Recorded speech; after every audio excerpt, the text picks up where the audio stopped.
എനിക്ക് തന്നെ അറിഞ്ഞുകൂടല്ലോ, ഞാൻ എന്ത് പറയുമെന്ന് അറിയാൻ പാടില്ലല്ലോ.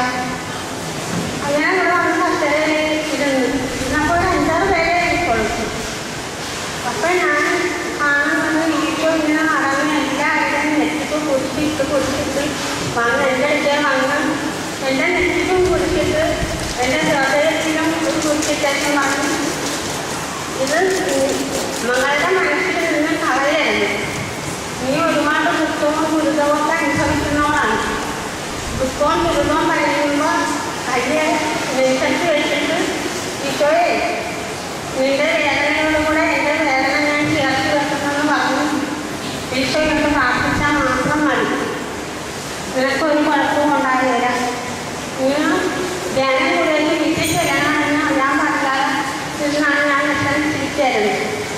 ഈശോ എന്നോട് പറഞ്ഞു, ഞാൻ എൻ്റെ ധൈര്യം